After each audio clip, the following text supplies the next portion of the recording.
Team Jaxn, what's happening? You know, for years now, I've heard dudes say, we don't love these hoes, referring to women. And I thought they was just flexing because, of course, guys love women. But I'm starting to think it's true. Because the more I pay attention and the more screenshots women send me or tell me about what you dudes is doing, it's like, no way y'all love women. Y'all do everything possible to turn them off. Like, first off, who told y'all that slow-ass text replies, not just imperfect, but horrible grammar, and dry phone conversations was a way to a woman's heart? Don't y'all know women don't find that attractive?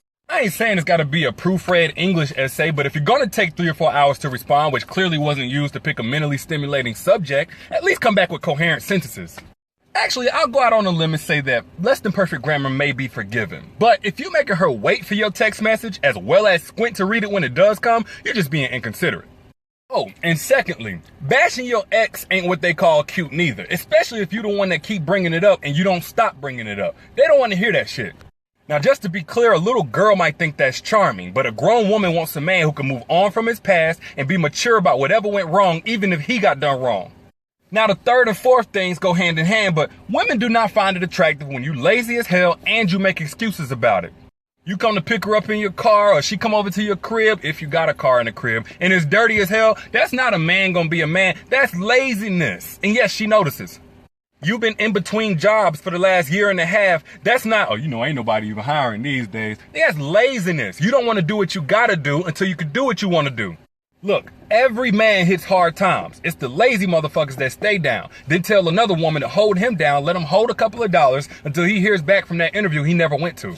And to all you mixed signals sending, I don't want nobody else to have you, but we not together. I'm not ready to settle down, but you belong to me ass dudes. Women don't find that attractive neither.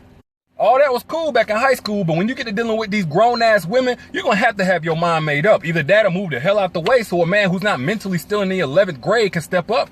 And I hate that I'm even about to say this last one, but the inability to plan. Just in case y'all thought that gave you cool points, guess what? It doesn't.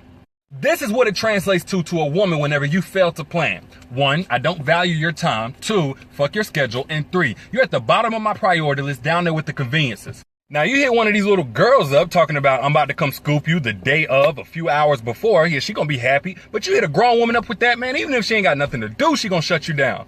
Let me put it in a way that y'all can understand. Failing to plan to a woman is what nagging is to a man. It's aggravating, annoying, a huge turnoff. Get it? So here's my challenge to you guys that do any of these things and think it's cool. Find me one woman that think it's attractive, just one. If you can't, it's time to live in your truth and admit that you literally don't like women.